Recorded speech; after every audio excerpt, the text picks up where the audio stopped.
Anche per buono, ne sei uno, anche per buono, ne una mensa ne sei una, ne devi anche per मेरे सपने था कि मैं अपने mummy papa का खुश देखना चाहूँ और तब देखते हैं वो जॉब करने गए थे ये का माँ बाप का सामने होते जिंदा नहीं चले जो तब तक कि जनता हमेशा हमारे साथ दो। जय बद्री विशालता फन टीवी के नए व्लॉग में सबका स्वागत है। ये व्लॉग मैं हिंदी में इसलिए बना रहा हूँ क्योंकि जिस मुद्दे पे मैं बात करने जा रहा हूँ या जिस बारे में मैं बात करना जा रहा हूँ वो नेशनल मुद्दा है। तो इसीलिए मैं ये व्लॉग हिंदी में बना रहा हूँ जिससे कि ज़्यादा से ज़्यादा लोग इस बारे में जानें और इस बारे में सबको जानकारी हो कि इतना बुरा बर्ताव हमारी बहन अंकिता भंडारी के साथ हुआ है, वो किसी के साथ ना हो। एक और रिक्वेस्ट मैं करना चाह रहा हूँ वीडियो से पहले कि हम लोग सपोर्ट तो हर कोई कर रहा है, तो मैं चाहता हूँ कि हम लोग थोड़ा अंकिता के पेरेंट्स को फाइनेंशियली सपोर्ट करें, जिससे कि अभी उन्हें कोर्ट कचहरी के चक्कर काटने हैं, इतनी जगह दौड़ना भागना है और वैसे वो बहुत गरीब परिवार से हैं, क्योंकि अंकिता अपने पेरेंट्स के सपने पूरे करने ही जॉब करने गई थी बाहर, तो जिससे कि अपने घरवालों को एक अच्छी लाइफ़स्टाइल दे सके। उसके घरवाले तो उसका सपना पूरा नहीं कर पाए, उसको इतना अच्छा पढ़ा के, क्योंकि इतने गरीब घर से थे, जितना उनसे हो सकता था उन्होंने उतना करा। बट अंकिता चाहती थी कि उनके घरवाले एक अच्छा जीवन व्यतीत करें, एक अच्छी लाइफ़स्टाइल में रहें, जिससे कि उनको आगे वो परेशानी ना झेलनी पड़े। तो एक परिवार से एक बेटी बिछड़ गई है, एक भाई से एक बहन बिछड़ गई है। तो मैं चाहता हूँ कि आप लोग थोड़ा-सा फाइनेंशियली सपोर्ट कर सकते हैं, हम जितना अपने तरफ से करें। मैंने पेटीएम नंबर दे रखा है, आपको नीचे दिख रहा होगा 7011062376। तो आप इस नंबर पे पेटीएम कर सकते हैं, जितना भी आपसे हो सकता है, और अकाउंट नंबर भी दे रखा है मैंने डिस्क्रिप्शन में, तो आप अकाउंट भी कर सकते हैं। यूपीआई आईडी भी दे रखी है, यूपीआई भी कर सकते हैं। हम वैसे तो हर जगह सपोर्ट कर देते हैं, अगर कहीं पे कुछ भी वैसे मीन्स सामाजिक कार्य हो, चाहे वो भंडारा हो, चाहे मंदिर से रिलेटेड हो, चाहे किसी और चीज़ से रिलेटेड हो, एनजीओ में हो, तो ये टाइम है कि जो हमारी बहन है अंकिता भंडारी, उसको हमें थोड़ा-सा उसके परिवार को फाइनेंशियली सपोर्ट करना चाहिए, क्योंकि वैसे ही वो बहुत गरीब परिवार से है। इतनी बुरी स्थिति से वो गुज़र रहे हैं, कैसे तो उन्होंने हौसला सँभाला हुआ है, तो हम थोड़ा फाइनेंशियली सपोर्ट करते हैं उन्हें, और बाकी हम इतना सपोर्ट करें उन्हें, फाइनेंशियली सपोर्ट के अलावा और सपोर्ट करें कि जब तक इन दरिंदों को फांसी की सज़ा न मिले या मौत की सज़ा न मिले, तब तक हम उनके साथ खड़े रहें। ऐसे नहीं कि 2 दिन फेसबुक में या व्हाट्सएप में स्टोरी लगा दी और बस अपना पल्ला झाड़ लिया, तो उस तरीके से हमें सपोर्ट नहीं करना। बाकी अब चलते हैं अंकिता भंडारी के गाँव, जो कि पौड़ी ज़िले के श्रीकोट गाँव में है। पौड़ी से 7-8 किलोमीटर श्रीनगर रोड पे एक गाँव पड़ता है, वहाँ पे है। मैं घर तो उनका दिखा नहीं पाऊँगा सिक्योरिटी रीज़न की वजह से, पर अगर उनके पेरेंट्स से मेरी बात होती है तो मैं बात ज़रूर करूँगा उनसे, और उनका थोड़ा जितना वो अपना दर्द मेरे साथ शेयर कर सकते हैं, थोड़ा उन्हें भी हल्का महसूस हो या आप लोगों को बता सकते हैं, तो वो चीज़ मैं करूँगा। तो अब मैं जानकारी दे देता हूँ आपको इस केस के बारे में। वैसे तो आपको न्यूज़ चैनल के माध्यम से या सोशल मीडिया के माध्यम से या न्यूज़पेपर के माध्यम से पता चल गया होगा कि क्या-क्या हुआ था इस केस में, बट जिन लोगों को नहीं पता तो उन्हें मैं बता देता हूँ। जो हमारी बहन थी अंकिता भंडारी, उन्होंने 12th पास करा था, उसके बाद 1 साल का उन्होंने होटल मैनेजमेंट का कोर्स करा। उसके बाद बीच में कोविड वगैरह आ गया था, तो जिसकी वजह से उनकी जॉब वगैरह नहीं थी। फिर क्या हुआ कि उनके किसी रिश्तेदार के रेफ़रेंस से, जो पूर्व राज्य मंत्री है विनोद आर्य, उनका लड़का पुलकित आर्य है, जिनका रिज़ॉर्ट है ऋषिकेश से 8 किलोमीटर अंदर जंगलों में, चीला करके एक जगह है वहाँ पे। तो वहाँ पे उनकी जॉब लगी थी एज़ अ रिसेप्शनिस्ट। तो यहाँ से 150 किलोमीटर है, तो यहाँ से अप डाउन करना तो बहुत मुश्किल है, और साथ में अगर वो ऋषिकेश में भी लेते हैं रूम्स वगैरह, तो वहाँ से भी 8-10 किलोमीटर दूर पड़ता। तो उन्हीं को वहीं रिज़ॉर्ट में ही एक रूम मिल गया था, जिससे कि वो ईज़िली वहाँ पे काम कर सके और अकोमोडेशन का वहीं पे हो जाए उनका। तो जैसे कुछ टाइम उन्होंने काम करा था, तो उनके फ्रेंड ने बताया, जो कि जम्मू कश्मीर का था, कि एक बार जो पुलकित आर्य था, वो अपने मीन्स उनके साथ छेड़छाड़ करना चाह रहा था, बट उन्होंने उस चीज़ का विरोध करा और उन्होंने कहा कि मैं जॉब छोड़ रही हूँ। तो फिर क्या हुआ कि अगले दिन उन्होंने पुलकित आर्य ने माफ़ी वगैरह मांगी, फिर उसकी वजह से वो रुक गई। बट जब 18 सितंबर को फिर से उन्होंने यही हरकत करने की कोशिश करी, या जो उनके यहाँ पे जो कस्टमर वगैरह आते थे, तो उनके साथ मीन्स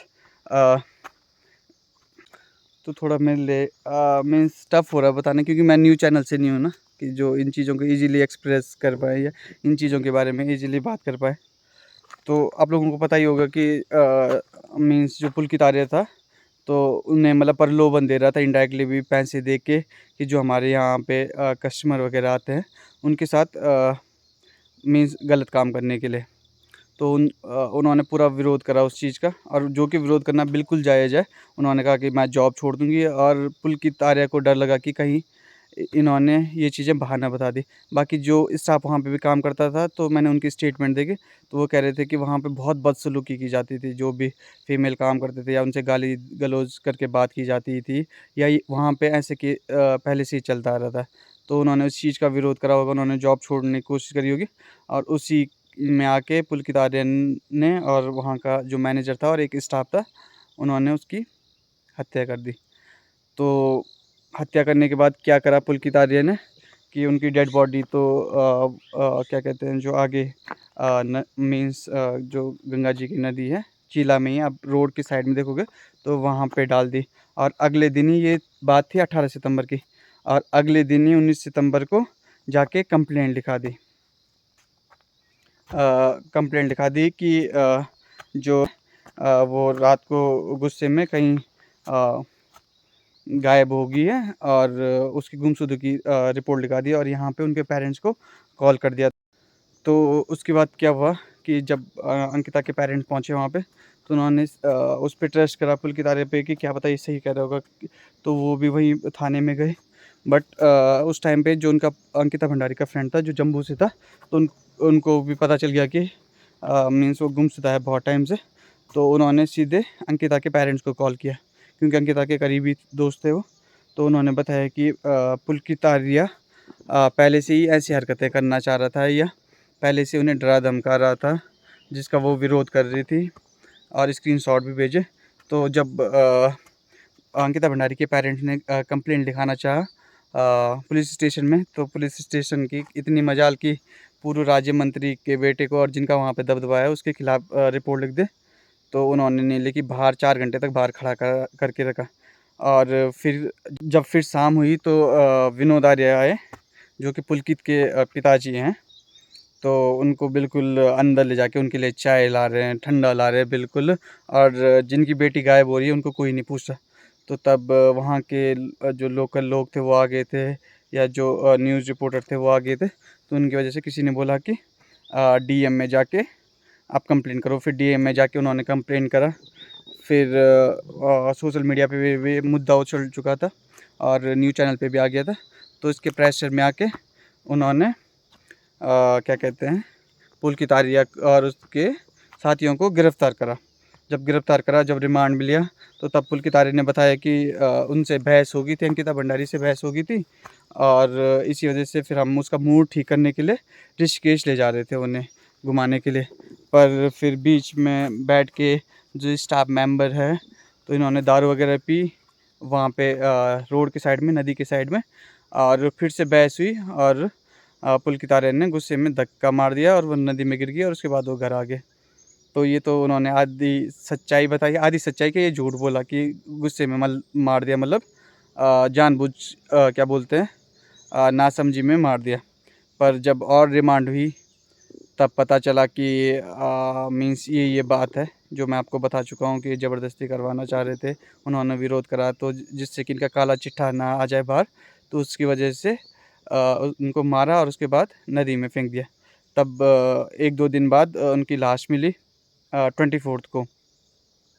24 को जब लाश मिली, तो क्या कहते हैं, लाश भी तब जाके मिली कि वहाँ पे फेंक दिया था, और वो साइड में कहीं पे फंस गई थी। अगर साइड में नहीं फंसती तो मे बी ये लोग बोल देते कि हमने तो मारा ही नहीं, वो अपने आप ही गायब हुई है। और सबसे बेकार चीज़ क्या हुई कि जो उत्तराखंड सरकार है, उन्होंने जेसीबी से दिखाने के लिए कि हमने इनका जो रिज़ॉर्ट है वो गिरा दिया, वो गैर कानूनी था। तो ये 5 साल पहले बना, 4 साल से ये चल रहा था, तब उत्तराखंड सरकार सो रखी थी। और सबसे बड़ा मुद्दा ये है इसमें कि जब रिज़ॉर्ट के अंदर कुछ भी, मतलब इतने सबूत मिल सकते थे बिना फॉरेंसिक रिपोर्ट के या बिना फॉरेंसिक टीम वहाँ बुलाए हुए, सीधे तोड़ दिया, जिससे कि सारे सबूत गायब हो जाए। और जब उत्तराखंड सरकार से पूछा तो उन्होंने बोला कि गैर कानूनी था, इसलिए हमने तोड़वा दिया। तो आधे सबूत तो वहीं पे ख़त्म हो गए।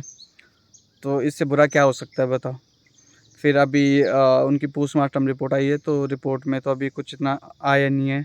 जो चीज़ उन्होंने बताई गई थी वही आई है, अब पता नहीं कौन झूठ बोल रहा है उसमें। और उसके बाद जब क्या कहते हैं उन्हें कोर्ट में पेश किया गया, उसके बाद यहाँ पौड़ी जेल में डाला हुआ है, तो वो भी मैं दिखाऊंगा एक व्लॉग में, इसके बाद वाले व्लॉग में, कि कहाँ पे उसे डाला हुआ है। और सबसे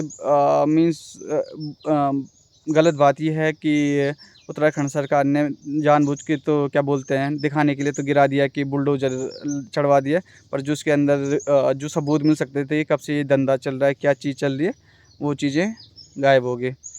और अभी जब लोगों ने उसको मारा बीच बचाव में, तो वहाँ पे लोगों ने एक गलती कर दी। अब आप लोग भी समझ गए हो कि क्या गलती कर दी। तो वो गलती नहीं करते तो अभी तक इस चीज़ का अंजाम मिल चुका होता, लोगों के लिए एक एग्जाम्पल सेट हो चुका होगा।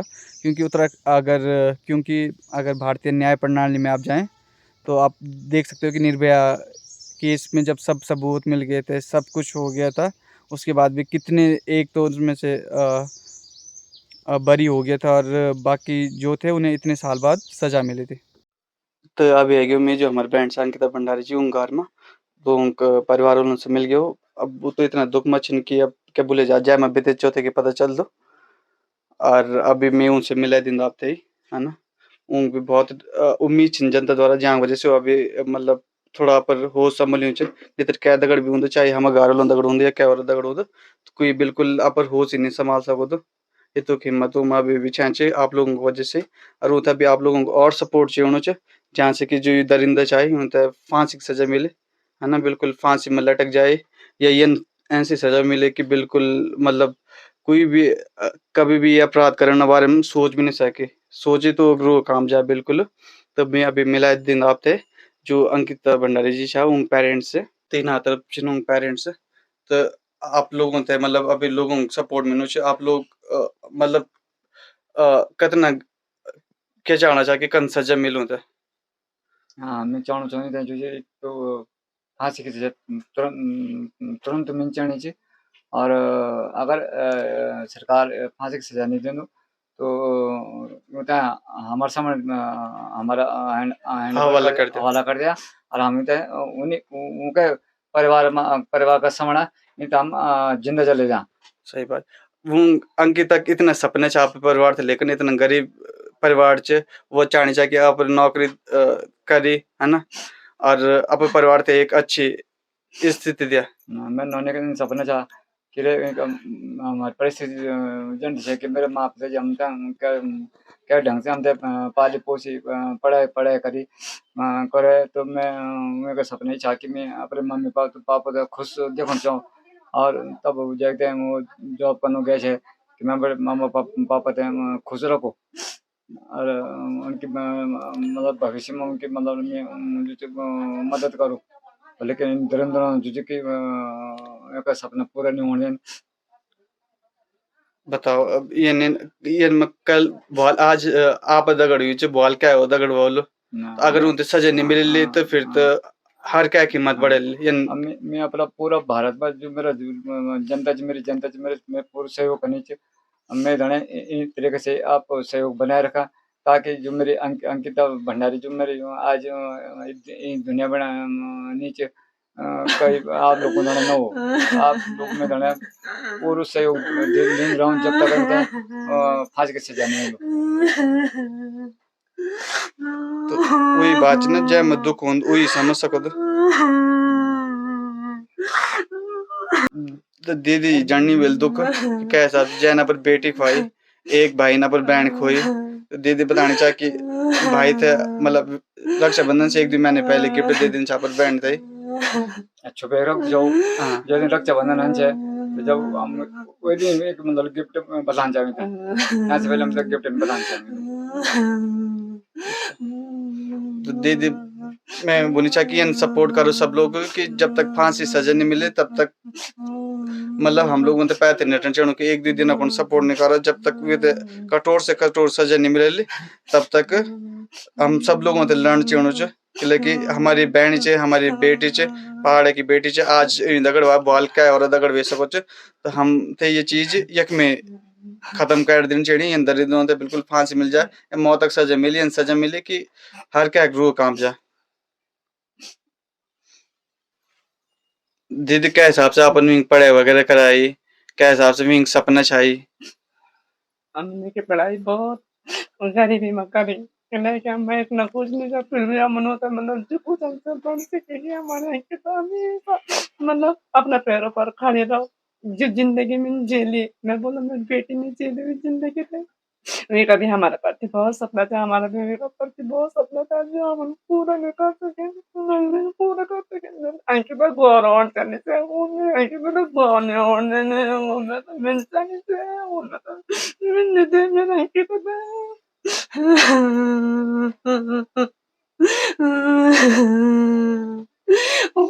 बुढ़ापा जीते जी छीने ने हमसे जीते जी मेरी जनता से यही प्रार्थना कि हाथ जोड़ी तो नहीं कि हमेशा हमारा साथ दें जब तक ये उतने ये का माँ बाप का सामने होते जिंदा नहीं चले जो तब तक ये जनता हमेशा हमारा साथ दो मैं भी सभी जनता से यही गुहार करो छो जितना मैं तक जुड़िया छन जितना लोग दिखना छन कि यन एक भाई था एक बहन सना खाने भाई कन में जिंदा रहना भाई कन में जिंदा रहना बार बार मैं तो बोलती मम्मी मैं अकेला महसूस कर लेता अकेला महसूस कर लेता मम्मी आज हमारे साथ होती मम्मी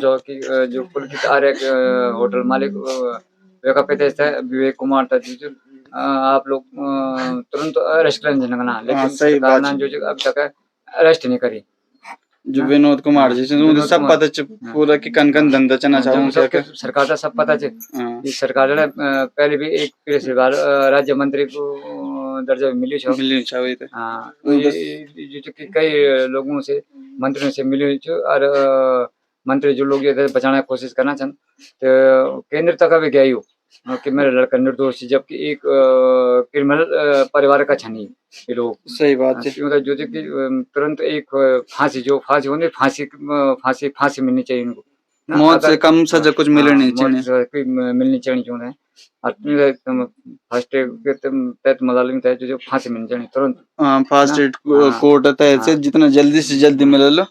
लेकिन मैं पर सब पूरा भारतवर्ष की जनता से चाहना कि मैं जाने पूरा सहयोग दिया और जब तक मतलब फांसी नहीं मिले तब तक आप इन तरीके से मैं मेरे सहयोग करो ताकि हमारा हौसला थोड़ा बुलंद रहो बुलंद रहो तब तक सपोर्ट करो वही तो। सब लोगों से रिक्वेस्ट है कि सब लोग सपोर्ट करें जितने से ज्यादा सपोर्ट हो सको तो करें।